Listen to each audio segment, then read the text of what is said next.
A fruta de Mu é revelada.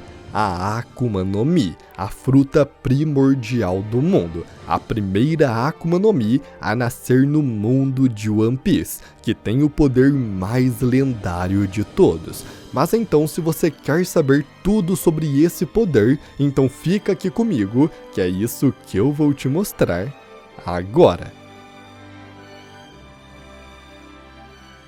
Depois de anos, finalmente o Oda nos revelou o rosto de Imu, o Rei do Mundo, e junto com esta revelação veio o box de introdução do personagem, seu nome, seu título, sua afiliação e o seu poder. Só que no seu poder a coisa ficou estranha, porque não está escrito nenhum nome de fruta. O que está escrito ali é simplesmente a Akuma no Mi, a fruta do diabo. E isso muda absolutamente tudo o que pensávamos saber sobre o sistema de poderes de One Piece. Para entender por que isso é tão importante, é preciso falar sobre como o japonês funciona, porque é aí que o Oda esconde as informações mais relevantes. Em japonês existem 3 sistemas de escritas principais, o hiragana, o kanji e o katakana. O kanji carrega um significado profundo e é o sistema mais tradicional. O katakana, por outro lado, é usado para palavras estrangeiras, termos técnicos e também para dar ênfase a algo que está fora do padrão normal, algo que não pertence ao sistema comum. E é exatamente isso que o Oda fez com o poder de Mu. Todas as frutas seguem um padrão muito específico de nomenclatura, 2 sílabas repetidas.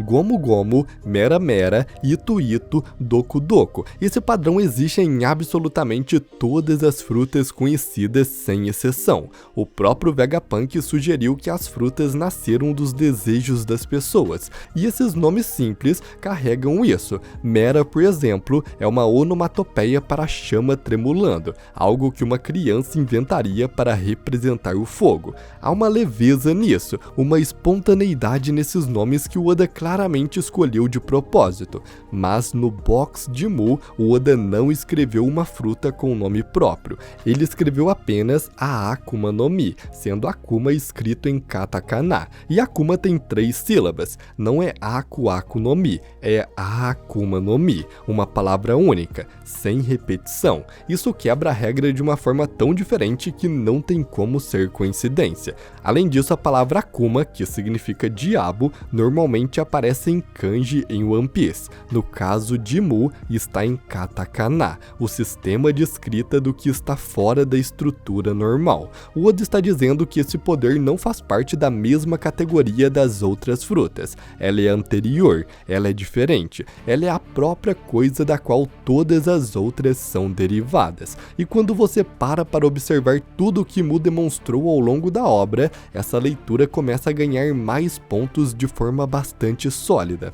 Já durante o Reverie no capítulo 1085, quando Sabo invade a Sala do Trono e lança um Riken direto em Imu, vemos a sua primeira transformação real, uma criatura imensa, de 4 patas, que absorve as chamas e ataca em uma forma claramente não humana. Mas é no capítulo 1179 que vemos Imu mostrando seu poder. Com a chegada de Mu em Elbaf, as árvores e as casas de madeira ao redor ganharam vida e começaram a cantar, exatamente como os homes criados pela Soru Soru no Mi da Big Mom. A semelhança é grande demais para ser ignorada. Sabemos que a Big Mom provavelmente morreu dentro do vulcão de Wano, e sabemos que quando um usuário de fruta morre, o poder se reencarna na fruta mais próxima. Se a árvore Eva tem raízes que descem pela Red Line e chegam ao núcleo do planeta, é possível que o poder da Soru Soru no Mi tenha se movido por esses canais subterrâneos e voltado para Imu, mais uma evidência de que a árvore Eva funciona como sistema de retorno das frutas ao ponto de origem. Além disso, Imu usa contratos que transformam servos em obedientes absolutos através do Dome Reverse, que tem semelhanças claras com a Rob Rob no Mi da Sugar, e também com a Kage Kage no Mi do Moria.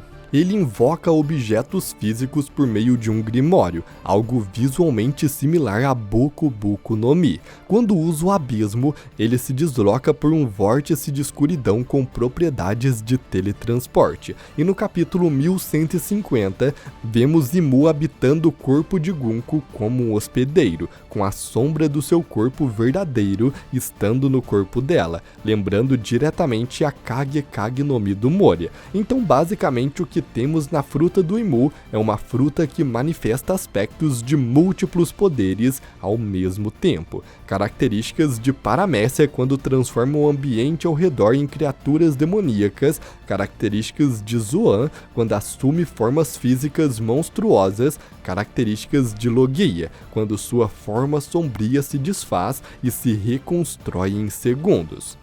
Imu exibe propriedades das 3 categorias simultaneamente, e eu acredito que o motivo é exatamente esse: as 3 categorias são derivadas dela, e esse detalhe nos leva a um dos pontos mais importantes para entender a escala real da Akuma no Mi de Imu, que são exatamente os Gorosei e os Cavaleiros Sagrados. Os 5 anciãos nunca foram apresentados como usuários de fruta do diabo da forma convencional. Eles são descritos como as próprias criaturas em que se transformam, não como humanos que ingeriram uma fruta. Tanto que em suas apresentações só foram mencionados os nomes das criaturas em que eles se transformam, sem nenhuma menção de Akuma no Mi. E essa foi a única vez que isso aconteceu na história. E o mesmo padrão aparece nos Cavaleiros Sagrados, cujos corpos demonstram capacidades que vão além do que qualquer Zoan comum proporcionaria, como o coração literalmente feito de aço dos Sommers, confirmado no capítulo 1179. Isso aponta para que Imu não apenas possui uma fruta poderosa, ele é a fonte de poder dos seus servos mais próximos. A sua Akuma no Mi funciona como uma origem que pode ser distribuída em fragmentos através de contratos, concedendo poderes sobrenaturais a outros, sem o processo convencional de ter que comer a fruta. Os Gorosei não encontraram frutas em algum lugar do mundo, eles têm partes do poder de Imu, concedidas através de algum tipo de pacto. Então com isso já temos quase certeza que a fruta do Imu é a Akuma no Mi primordial, a primeira de todas, chamada apenas de a Akuma no Mi, a fruta literal do diabo. E eu já fiz uma teoria com vocês de que todas as frutas vieram da árvore da luz do sol Eva, que tem suas raízes iluminando toda a Ilha dos Homens-Peixes. As raízes de Eva saem na Ilha dos Homens-Peixes, que está diretamente embaixo da Red Line. Isso quer dizer que a árvore se estende para cima por dentro dessa enorme muralha e com certeza sai lá no topo, que é exatamente onde está Mary Joyce, a terra sagrada dos nobres mundiais. Isso é interessante porque vimos uma sala bem clara e florida dentro do castelo de Mary Joyce, a Câmara das Flores, a sala onde Imu fica a maior parte do seu tempo. Esse com certeza é o local onde a árvore Eva está. É por isso que lá é tão florido e tão claro, já que essa é a árvore da luz. Também é interessante que Eva herda o nome de Adão e Eva, que na Bíblia os dois comem do fruto proibido dado pelo próprio diabo, que nada mais é do que uma fruta do diabo. É por isso que eu acredito que Eva é a árvore de onde originou as frutas, e isso conecta ainda mais com Imu, que tem a primeira Akuma no Mi. Como Imu vive nesse castelo e parece estar perto desta árvore todo o tempo, além de ter a primeira fruta do mundo, é muito provável que ele seja o guardião desta árvore. E isso faz muito sentido, porque o capítulo 1179 nos mostra que Imu tem uma dependência daquela área. Quando Imu sai de Mary Joyce, o corpo dele reage imediatamente. Ele chega em Elbaf de joelhos, tremendo, cuspindo sangue. Os 5 anciãos tentaram convencê-lo a não sair da Terra Santa com uma preocupação real, quase implorando para ele não fazer isso. Então é muito provável que, como guardião da árvore, ele recebeu a primeira fruta de todas e tem a missão de protegê-la, e isso significa que ele tem que ficar perto dela. quando ele fica longe, a sua força fica mais fraca. Os Gorosei sabem o que acontece com o corpo de Mu quando ele se afasta da árvore Eva, e sabem que o dano não é completamente revertido quando ele volta. É um processo de desgaste acumulativo. O Doflamingo já tinha nos contado isso. No capítulo 906, ele diz que o tesouro secreto de Mary Joyce tem vida útil muito curta, e apodrece mais rápido do que se imagina. Essa fala é muito mais específica agora que vimos Imu, que pode ser ou está ligado ao verdadeiro tesouro sagrado de Mary Joyce. Inclusive, Doflamingo queria combinar o tesouro sagrado com a imortalidade da Ope Ope no Mi para controlar o mundo. Ele muito provavelmente queria pegar o corpo de Mu ou pegar sua Akuma no Mi, um poder em degradação constante, e Doflamingo queria a cirurgia perene justamente para contornar isso, para ter o poder do tesouro sem o custo físico que acompanha. Mas se Mu é o guardião da árvore Eva, de onde se originou todas as frutas, e ele recebeu um enorme poder para isso, literalmente o poder do próprio diabo das Akuma no Mi, sendo capaz de dar poderes de frutas para seus servos, então a missão de Mu nada mais é do que pegar todas as frutas do mundo de volta. Seu objetivo é recuperar novamente todas as Akuma no Mi que acabaram indo para o mundo inferior, e é muito provável que Mu possa usar os poderes de todas as frutas que ainda estão na árvore Eva.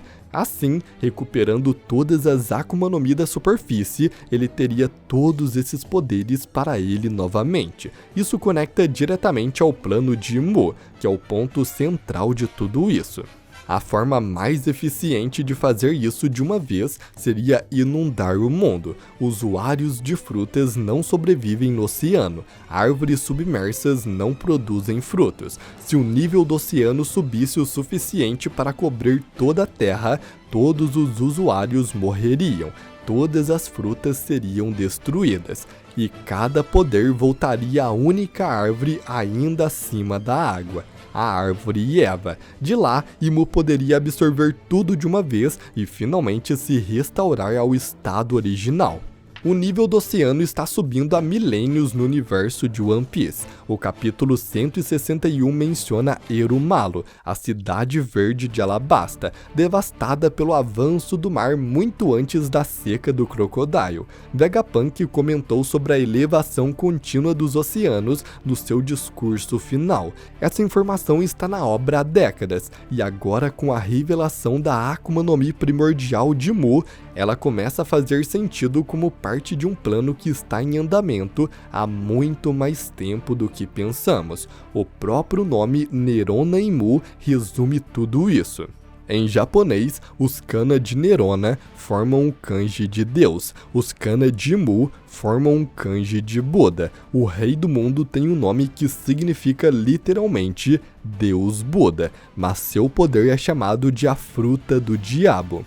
Essa é a declaração de que Imu é um ser que deveria ser divino, que talvez tenha começado próximo disso, mas que se tornou o diabo ao fazer um pacto com o próprio poder que tentava conter. Imu provavelmente começou com boas intenções, foi um dos 20 reis que se uniram para conter o grande reino, e então algo deu errado, uma derrota, uma perda, e ele se encontrou precisando de poder. E assim, ele fez um acordo com o diabo, e o que aconteceu depois é o que sempre acontece nesses acordos. Imu ganhou o suficiente para vencer, mas pagou com tudo o que tinha. Ele está preso no alto do mundo, cada saída custando pedaços do próprio corpo, vendo Joy Boy reaparecer ciclo após ciclo. A história de One Piece sempre foi sobre a liberdade contra o controle, sobre sonhos que nenhum poder consegue apagar.